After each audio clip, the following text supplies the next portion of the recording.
The bridge of the Indomitable was nothing like the elegant ships of other Council species. Where alien vessels had smooth organic curves and crystal displays, the human warship was all sharp angles and metal plating. The lighting was dim, optimized for human eyes during combat operations. Crew members sat at stations arranged in efficient rows, each focused on their specific task. Admiral Bora stood in the center of it all, hands clasped behind her back. She was 52 years old and had commanded warships for half her life. The scar on her cheek came from a boarding action years ago, before humanity joined the Council. She had fought in wars the peaceful Council species could not imagine. "Status report," she said calmly. Captain Tae-jin looked up from his tactical display. He was 38 years old, brilliant with strategy and completely loyal to Bora. "All 12 vessels have confirmed weapons hot. Alpha Group is ready for frontal assault. Beta Group carriers have launched all fighters. Gamma Group is running dark and moving into flanking position." Bora nodded. The human fleet had split into 3 groups. 4 ships would hit the enemy head-on, drawing their attention. 4 carrier ships had released 720 small fighter craft, and 4 stealth ships had gone completely silent, invisible to most sensors. "Time to engagement?" Bora asked. 14 minutes, Tae-jin replied. "Enemy vessels are still in orbit. They are not moving to intercept. I do not think they see us as a threat." Bora allowed herself a small smile. "They will learn. What do we know about them?" Tae-jin pulled up the sensor data. 5 vessels, each twice our size. Biological armor, probably regenerative. Energy weapons, medium range. No kinetic defenses detected. They appear to be hunter ships, not warships. Built to chase and capture, not fight. "Predators," Bora said quietly. "They hunt prey species. They have probably never fought another predator." In the council chamber, the assembled species watched the tactical display in growing confusion. They could see the human fleet splitting up, but the formation made no sense. Council military doctrine emphasized staying together, presenting a united front and always attempting communication before violence. The humans were doing none of these things. They were separating, moving at speeds that seemed reckless, and had not sent a single diplomatic message to the enemy vessels. Several Council military observers began calculating the humans' chances of survival. Most estimates fell between 10 and 15%. Commander Dae-won sat quietly, watching. He had seen these calculations before. He had heard other species explain why human tactics would fail. He never argued with them. He just waited for the results to speak for themselves. Back on the Indomitable, the enemy finally responded. A transmission came through on all frequencies. The translation was rough, but the meaning was clear. "Small prey ships. You are now designated for harvest. Submit or be consumed. Resistance will cause pain. Cooperation will cause less pain. Choose." Bora listened to the entire message without expression. Then she opened a return channel. Her voice was soft, almost gentle. "Attention, harvester vessels. This is Admiral Bora of the human fleet. You are conducting hostile operations against a species under Galactic Council protection. You will cease all harvesting immediately. You will release your captives. You will depart this system. You have 1 minute to comply." The harvester response came quickly. It sounded amused. "Prey ship speaks. Prey ship demands. Prey ship will be consumed first. We will take your crew last, so they can watch their ship be broken." There was a long pause. In the council chamber, several species held their breath. They expected Bora to back down, to attempt more negotiation, to buy time for council reinforcements. Instead, Bora smiled. It was not a friendly expression. It was the smile of something that had just decided to stop being patient. "You misunderstand," she said quietly. "We are not prey." She closed the channel and turned to Tae-jin. "All vessels, execute attack pattern Delta. I want those harvesters disabled, not destroyed. We need their databases intact." "And Tae-jin?" "Yes, Admiral. Make it educational. The Council is watching. Show them what human warships can do. The human fleet suddenly accelerated. In the council chamber, several species gasped. The velocity was impossible. Ships that size should not be able to move that fast. The gravitational forces alone would crush most living beings. But humans had evolved on a heavy gravity world. Their bodies could handle forces that would kill most council species. And their ships were built to match their biology. Alpha Group, the 4 frontline ships, hit maximum combat speed. They closed the distance to the harvester vessels in less than 3 minutes. The harvesters, confused by the aggressive approach, finally began charging their weapons. They opened fire first. Directed energy beams, powerful enough to disable most ships, struck the Indomitable's forward shields. The beams dispersed into harmless light, spreading across reactive armor designed specifically to counter energy weapons. Shields holding at 98%, Taejin reported. Enemy weapons are optimized for precision, not penetration. They are hunters' tools. Show them war tools, Bora said. Fire. The Indomitable's main railgun battery spoke. Solid tungsten penetrators, accelerated to 4% of light speed, crossed the distance in microseconds. The projectiles hit the closest harvester vessel with kinetic force that no biological armor could stop. The rounds punched through the harvester ship from front to back, leaving perfect cylindrical holes. Secondary explosions rippled along the vessel's length as critical systems failed. The ship began to list, losing power.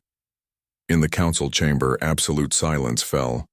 They had just watched a ship twice the size of a human vessel get crippled in seconds.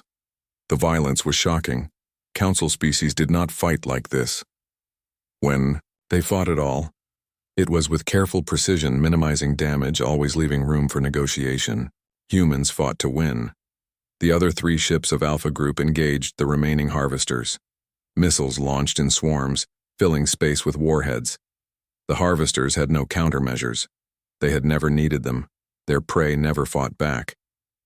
While the large ships fought, Beta Group's fighters screamed toward the planet. Lieutenant Hana led her squadron through the atmosphere at speeds that would have torn most council craft apart. She was 26 years old and had been flying combat missions since she was 20. All craft weapons free, she transmitted. Target the ground installations. Precision strikes only. There are Thalans in those buildings. Her fighter dove toward the largest extraction facility. The targeting computer identified weak points in the structure. She released a single missile, then pulled up hard, fighting against gravity and momentum. The missile struck perfectly. The explosion tore open the facility's walls without bringing down the entire structure. Inside, Thalan captives stumbled toward freedom, shielding their eyes from sudden daylight. Across the planet's surface, hundreds of similar strikes occurred simultaneously. Every extraction facility, every holding pen, every harvester ground installation was hit within a 5-minute window. The precision was inhuman. It was the result of months of practice, years of training, and centuries of warfare experience coded into human tactical doctrine. In orbit, the harvester commander finally understood its mistake. These were not prey. These were apex predators, evolved and refined through countless generations of warfare. The commander broadcast a desperate message, offering to negotiate, to leave, to provide information. Bora listened to the entire plea. Then she responded with 2 words. Too late. Gamma Group, the stealth ships that had been invisible until now, revealed themselves. They had been circling behind the harvesters, positioning for the kill. Commander Sung Ho, 43 years old and a veteran of intelligence operations, had waited patiently for this moment. Electronic warfare active, he reported. Disrupting their faster-than-light drives, they cannot escape. The harvester vessels were trapped, damaged, outgunned, and unable to flee. One by one, they powered down their weapons and broadcast surrender signals. The entire battle had lasted 17 minutes. The council chamber was quiet that morning. 73 different species sat in their designated areas, discussing trade routes and mineral rights. The massive room floated in orbit around Viridian Prime, a neutral world where no single species held power. Commander Daewon sat in the human section, a small corner that most other species ignored. Humans had joined the Galactic Council only 15 years ago, and many still remembered their arrival with suspicion. Daewon was 45 years old with gray streaks in his black hair. He wore a simple military uniform, unlike the colorful robes and elaborate garments of other diplomats. He sat quietly, listening to the debates about shipping taxes and colony rights. These meetings were usually boring, but attendance was required. Everything changed when the emergency signal came through. The central holographic display in the middle of the chamber suddenly erupted with light and sound. A desperate voice cut through the peaceful discussion. It was a Thalen, speaking in their native language, which the translators quickly converted. "This is Thalen Colony World SOS-9. We are under attack. Species unknown. They are taking us. They are harvesting us while we are still alive. Please, anyone who can hear this, help us. They are coming for the children now. Please." The transmission cut off. Screams echoed in the chamber before silence returned. The effect was immediate. Delegates jumped from their seats. Some species made sounds of distress in frequencies that human ears could barely detect. The Thalen ambassador, an elderly being named Witness of Dawn, collapsed in his floating chair. High Counselor Meridex called for order. He was a Valtorian, a bird-like creature with shimmering feathers. His species had founded the council thousands of years ago. He had never liked humans, and everyone knew it. He spread his wings for attention. "We must analyze this threat," Meridex announced. "All available data must be gathered before any action is taken." A crystalline being named Harmonizer 7 spoke next. The Vryn Collective were masters of information and logic. "The transmission contains biological weapon signatures. The attackers are using paralytic agents that keep victims conscious but immobile. This is consistent with harvesting operations." More species began reporting. The Karathi Empire had ships 3 days away. The Silicate Concordat could send medical vessels in 4 days. The Vryn Defense Fleet needed 5 days to mobilize. Each report made Witness of Dawn sink lower in his chair. His people did not have days. They had hours at best. Daewon stood up.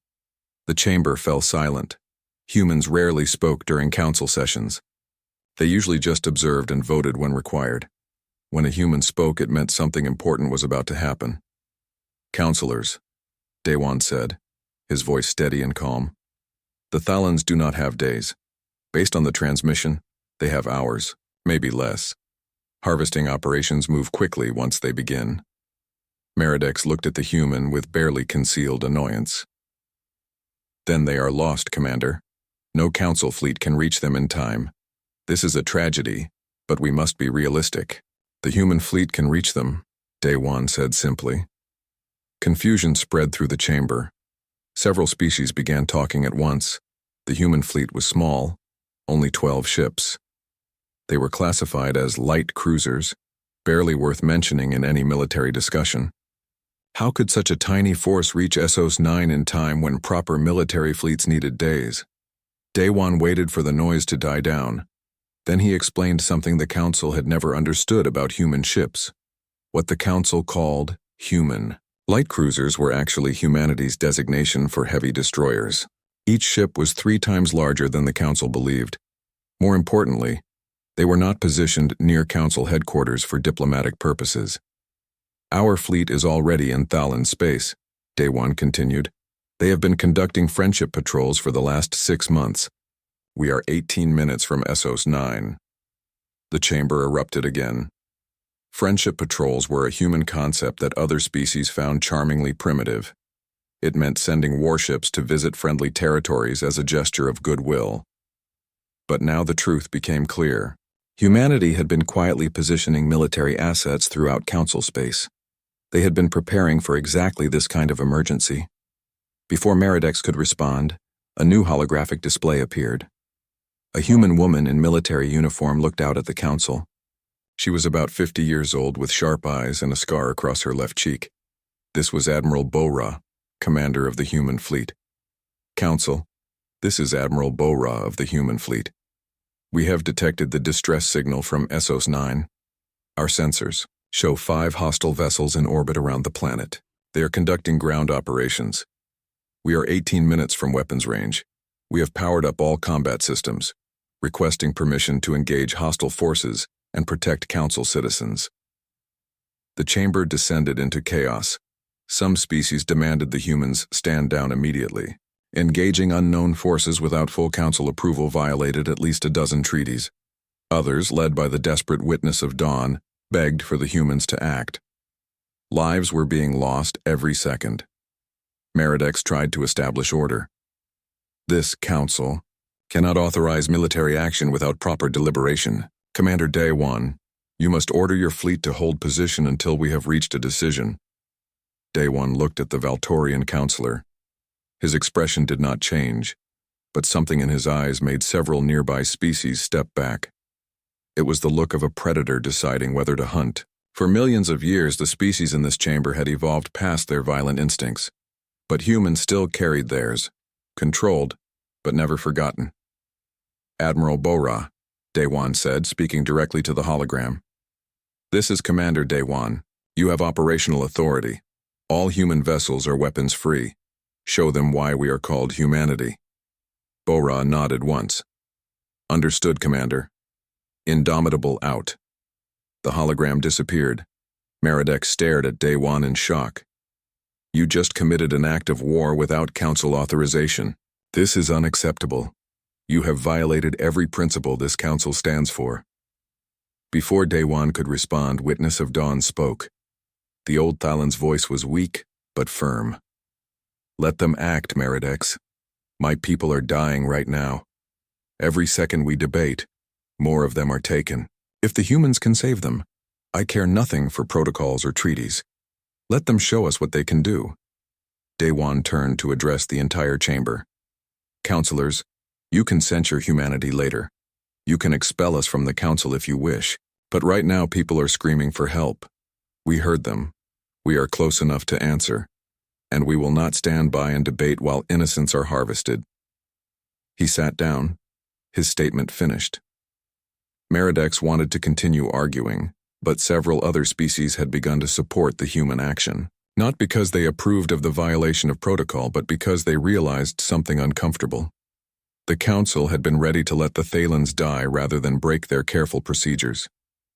Fine, Meridex said coldly. Let us observe what the humans do. Connect the fleet transmissions to the chamber display. We will all watch this together. Daywan nodded to a human technician, who established the connection. Within seconds, the central hologram showed the tactical display from Admiral Bora's flagship. The Council could see everything. The human fleet approaching, the enemy vessels in orbit, the Thalan colony below. Witness of Dawn watched the display with desperate hope. Meridex watched with skeptical disapproval. But Daywan watched with something else entirely. He watched with the calm certainty of someone who knew exactly what was about to happen. He had seen human warriors in action before. The Council had not. They were about to learn. The Council chamber remained absolutely silent. 73 species watched the aftermath of the battle with expressions ranging from shock to horror. High Counselor Meridex's feathers had gone completely white, a sign of extreme distress in Valtorians. The crystalline Vryn representative pulsed with colors that indicated data overload. On the tactical display, they could see human Marines boarding the surrendered harvester vessels. Medical teams were moving toward the planet's surface. The entire operation was running with mechanical precision, as if the humans had done this 1,000 times before. A junior diplomat from the Silenthian Protectorate finally found her voice. They destroyed them. They actually destroyed them. I thought Council species always sought peaceful resolution. Commander Daywan turned to face her. His expression was neutral, but his voice carried weight. The harvesters had no interest in peace. They wanted prey. We gave them something else. On Essos 9's surface, Lieutenant Minsu worked quickly to organize rescue operations. She was a combat medic, 32 years old, and had seen the results of violence many times. But even she was disturbed by what the harvesters had done. The Thalans were herbivores, peaceful by nature. They had long legs built for running across plains and large eyes that saw beauty in everything. Now those eyes showed only fear and trauma. Some could not even walk, their nervous systems damaged by the paralytic weapons. A young Thalan approached Minsu slowly. His translator device identified him as Echo of Stars. He was barely an adult by Thalan standards, perhaps equivalent to a human teenager. You saved us, Echo of Stars said. His voice shook. But I do not understand. You are predators. Your eyes face forward like hunters. Your teeth are made for tearing. Everything about you says danger. Why would you help us? Minsu paused in her work. She had heard similar questions before from other species. Yes, we are predators, but we choose what we hunt. We hunt those who hurt others. We hunt evil. Does that make sense? Echo of Stars considered this. My teachers said predators cannot be trusted.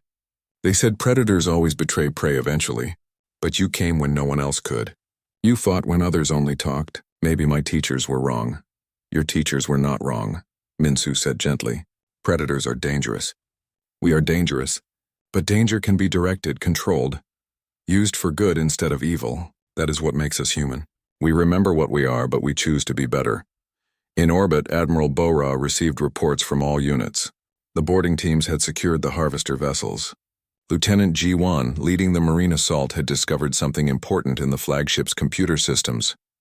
Admiral, you need to see this, G1 transmitted. She was 29 years old and had been a marine for 8 years. The harvester database contains records of 57 other species. All destroyed, all harvested. The Thalans were just the latest. Bora felt cold anger settle in her stomach. 57 species, civilizations that had sent out signals to the stars, hoping for friendship and found only death. Copy all data. Every file. The Council needs to see this. There is more, Admiral, G1 continued. They have been operating in Council space for 2 centuries. They were planning to expand operations. The Thalans were a test to see how fast the Council would respond. And how fast did we respond? Bora asked, though she already knew the answer. According to their projections, they expected at least 5 days before any military response. They got 18 minutes. They never anticipated humanity.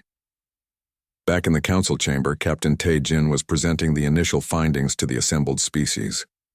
He displayed the harvester database on the central hologram. Names of species no one had ever heard of scrolled past.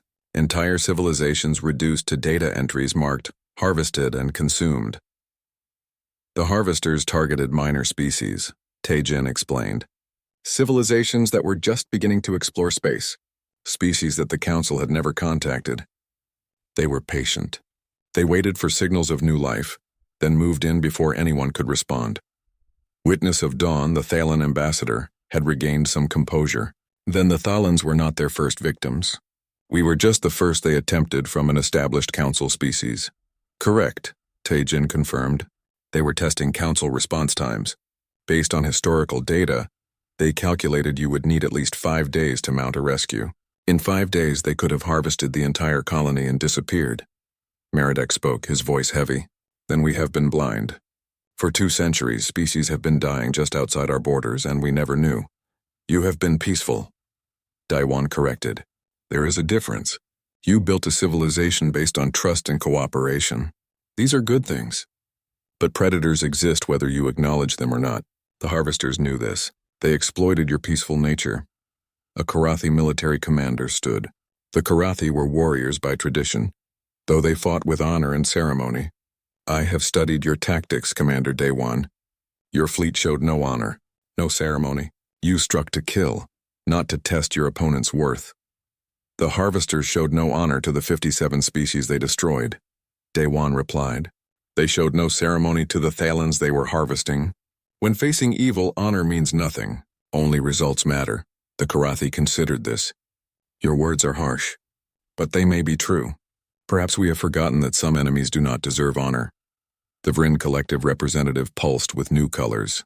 Analysis complete. Human military doctrine is optimized for eliminating existential threats. All tactics prioritize survival over ethics. All strategies assume the enemy will exploit any weakness. This is not how Council species think. No, it is not, Daiwan agreed. Council species evolved past their violent instincts millions of years ago. You forgot what darkness looks like. We humans remember. We carry it with us every day. A new human appeared on the holographic display. This was Elder Kyung-mi, 78 years old, humanity's senior philosopher and diplomat. She rarely spoke, but when she did, even other humans listened. Honored counselors, she began. You fear what you saw today. This is wise. Humanity is dangerous. We have destroyed ourselves multiple times in our history. We have committed horrors that would give you nightmares for years. We know what we are. But let me tell you what makes us different from the harvesters. They kill because it is their nature. We kill when we must and it haunts us. Admiral Bora will have nightmares about this battle. Lieutenant Hana will remember every building she destroyed, wondering if she could have saved more Thalans. We carry the weight of our violence. This is what separates predators from monsters' conscience. We evolved to be killers, yes, but we also evolved to care about our kills, to question them, to be haunted by them. This is our burden and our strength. The chamber was silent for a long moment. Then Witness of Dawn spoke. My people have a saying. In darkness seek the light. In danger seek the strong. In despair seek hope. We Thalans have lived in light for so long that we forgot darkness existed. But you humans remember darkness. You have lived with it, fought it, become it when necessary. I was wrong to fear your predator eyes. Those eyes see dangers my people cannot imagine.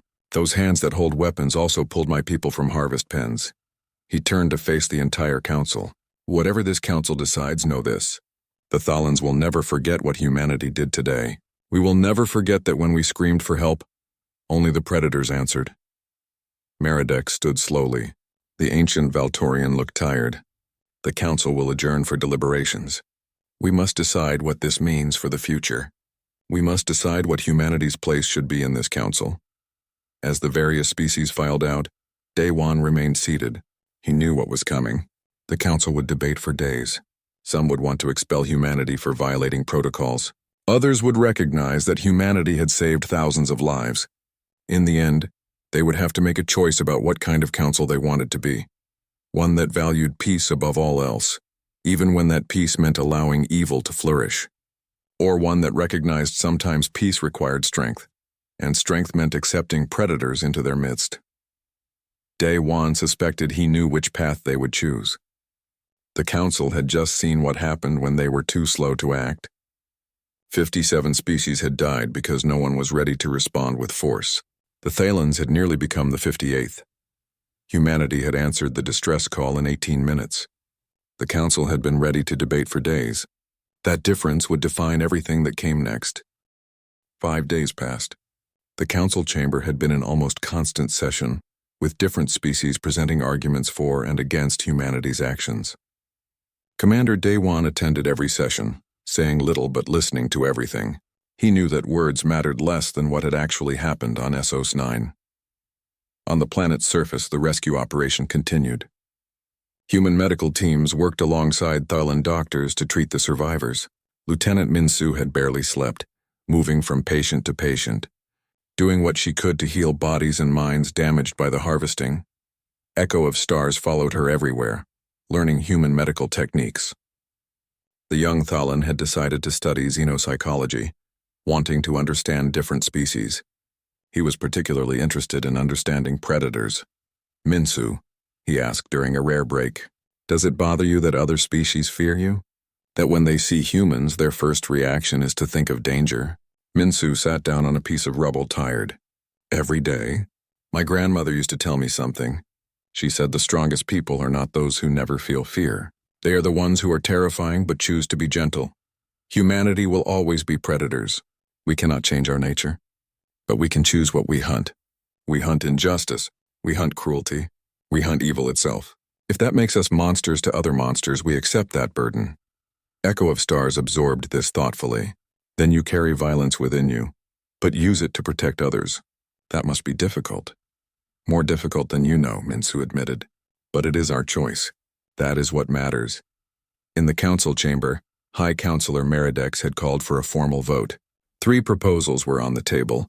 The first, supported by conservative species, called for censuring humanity and restricting their military presence. The second, proposed by Witness of Dawn, called for formally recognizing humanity's intervention as justified. The third proposal came from the Vrin Collective. It was the most radical.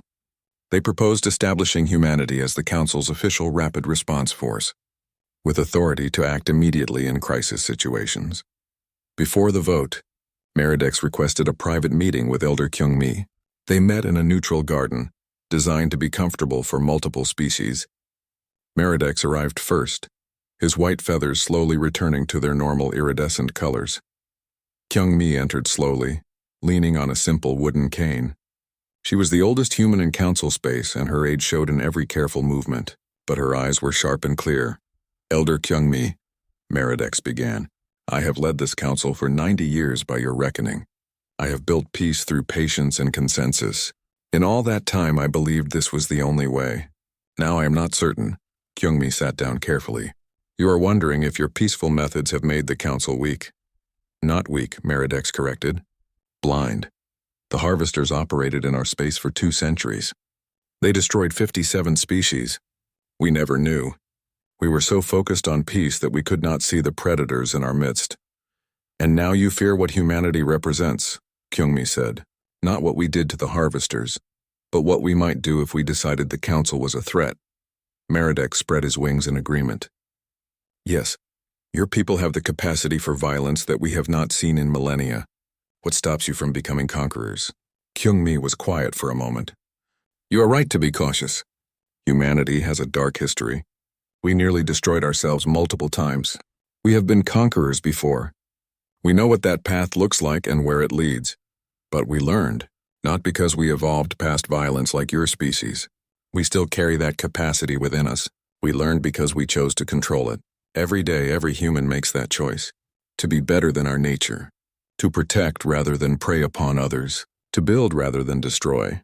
It is harder for us than it is for you, counselor. Your species forgot how to be violent. We remember and choose otherwise. That choice made every single day by every single human is what keeps us from becoming the monsters you fear." Meridex considered this. "Then humanity is dangerous but chooses not to be. That is supposed to comfort me?" "No," Kyung-mi said bluntly. "It should terrify you, but it should also give you hope. Because a species that can control violence is more reliable than a species that has simply forgotten it. We know what we are. We have accepted it, and we have dedicated ourselves to using it for protection, not conquest." The voting session began that evening. The chamber was packed with representatives from all 73 species. Additional observers watched from galleries above. Everyone understood that this vote would define the council's future. Before the vote, one final testimony was heard. The Harvester Commander, Render of Flesh, was brought before the council via holographic link. The being was confined in a human brig, treated well but under constant guard. Meridex asked the question that everyone wanted answered. "Why did you surrender to the humans?" Render of Flesh's translator carried a tone that most species had never heard from a predator. "Fear. Because they are apex predators. We evolved to hunt. They evolved to hunt hunters. Every weapon they carry is designed to kill those who kill others. Every tactic they use is built to defeat predators like us. But more terrifying than their weapons was their mercy. They could have destroyed us completely. Instead, they offered medical care to our wounded. They kept us alive. What kind of predator saves its prey? What kind of warrior heals defeated enemies?" The Harvester paused. "Council species, you debate whether to fear the humans. You should. But understand this. There are worse things in the galaxy than us. We consume to survive. But there are species that destroy for pleasure, conquer for pride, extinct others for ideology.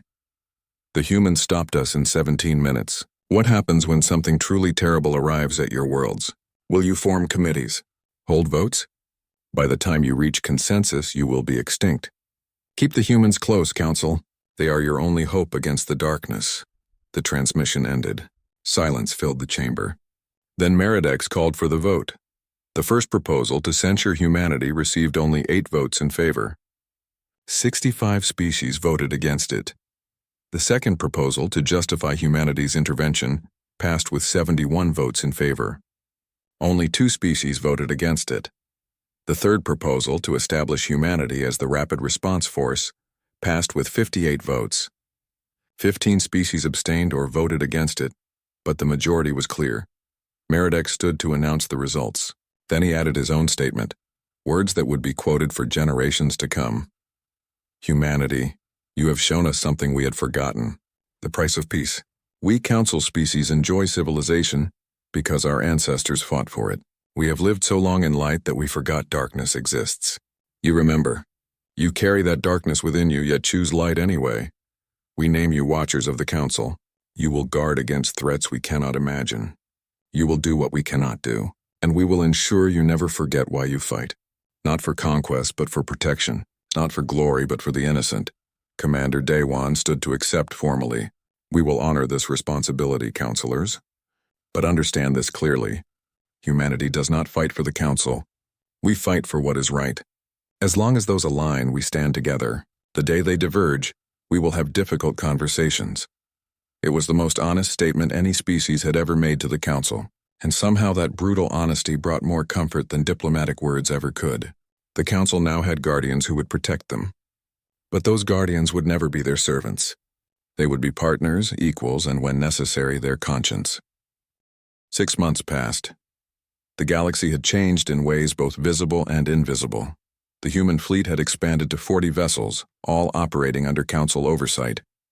A joint command center had been established on Viridian Prime, where human military officers worked alongside council strategic planners from a dozen different species. Captain Tae Jin had been promoted to Commodore. He now commanded a mixed task force that included human ships and vessels from other species. The integration was awkward at first. Different species had different ideas about tactics, hierarchy, and even basic communication.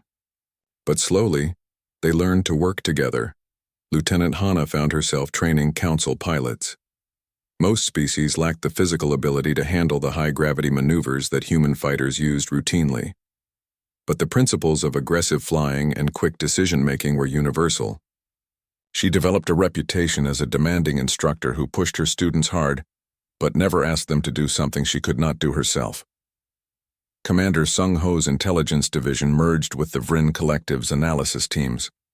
The combination of human intuition and crystalline logic proved remarkably effective. Together, they identified 3 other predator species operating in the galactic rim, all potentially as dangerous as the harvesters. Monitoring systems were put in place, and early warning protocols were established. On Essos 9, something unprecedented was happening. The Thalans, still traumatized by their experience, requested human military advisors, not to teach them how to fight, which their peaceful nature made impossible, but to teach them how to recognize danger before it arrived. Lieutenant Min Su volunteered for the assignment. She spent her days teaching young Thalans about predatory behavior patterns, threat assessment, and most importantly, when to call for help.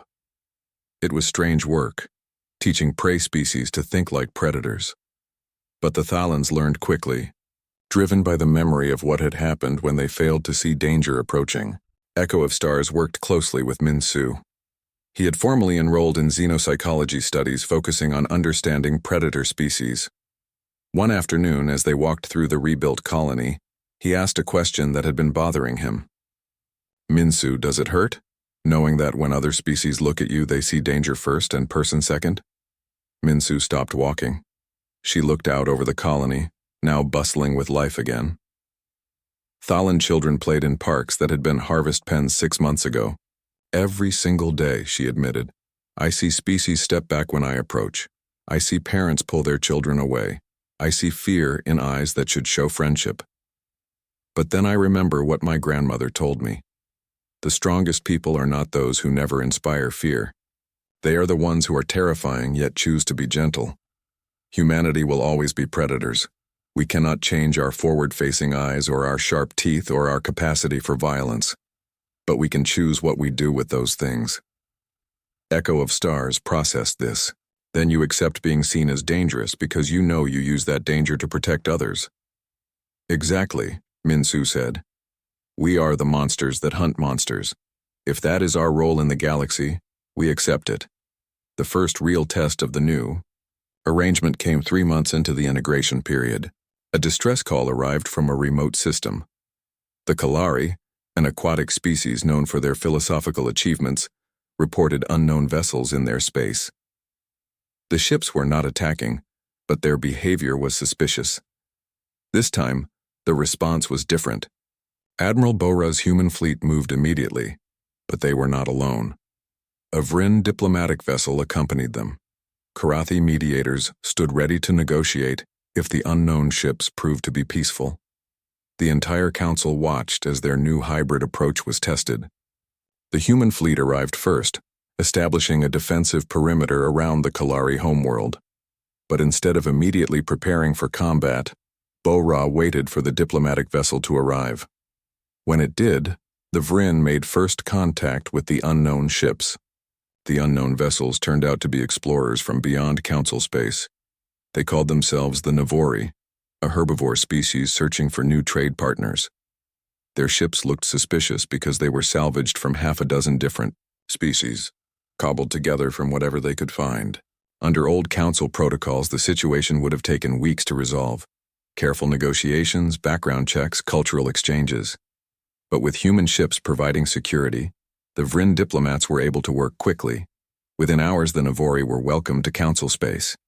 The human fleet provided escort for their vessels, ensuring their safety on the journey to Viridian Prime. It was a small thing, but it demonstrated the new paradigm. Strength enabled diplomacy rather than replacing it. The Council could be peaceful because humanity stood ready to protect that peace. On Essos 9, a memorial was dedicated to the 57 species destroyed by the harvesters. The structure was massive, built in the Thalan architectural style with organic curves and living gardens. But at its center stood something uniquely human. A wall of black stone carved with the name of every lost species. At the dedication ceremony, Elder Kyung-mi spoke to a gathering of multiple species. Her voice was carried across Council space via holographic transmission. These names represent civilizations that called out to the stars hoping for friends and found only predators. They represent our failure, the Council's failure to protect those who needed us most. We dedicate this memorial not to celebrate victory, but to remember failure. Humanity came to the Council carrying weapons. Many feared those weapons. But we also carry something else, memory of loss. Every human alive knows what it means to lose. We have lost wars, civilizations, entire peoples to our own mistakes. We understand the cost of failure. So we make you this promise. No more names on this wall. No more species calling for help that never comes. No more civilizations harvested because we were too slow, too cautious, or too afraid to act. This is humanity's oath to the Council. We will remember. We will respond. We will protect. High Counselor Meridex attended the ceremony. The ancient Valtorian looked tired. The stress of adapting the Council to include humanity had aged him visibly. But in a private conversation with Commander Daewon afterward, he admitted something surprising. For 90 years, I maintained peace through patience and consensus. It was beautiful, diplomatic, civilized, and it would have killed us all. The harvesters would have harvested species after species, and we would have formed committees to study the problem. We would have debated and deliberated while civilizations died. Daewon listened quietly. Meridex continued. You humans forced us to remember something we had forgotten. Peace is not natural. It must be maintained. Sometimes with words, sometimes with weapons. We had grown so comfortable with words that we forgot weapons existed. And if humanity ever forgets why we carry these weapons, Daewon said carefully, you have permission to remind us. We have been conquerors before, in our history. We know what that path looks like. If we ever start walking it, stop us. Use whatever means necessary. Meridex's laugh was bitter. With what force?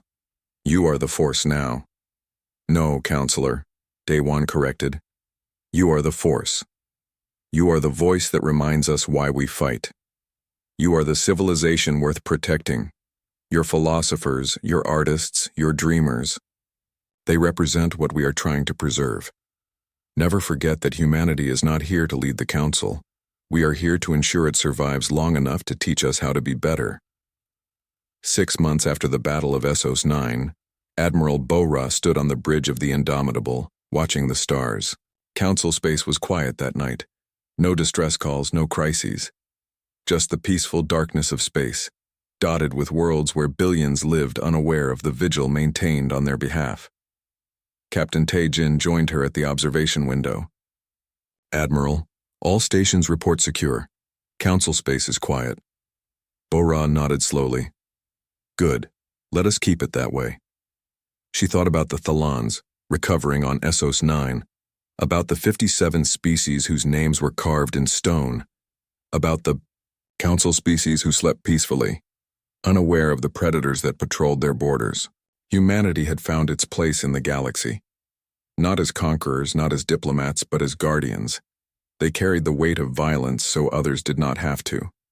They maintained the darkness so others could live in light.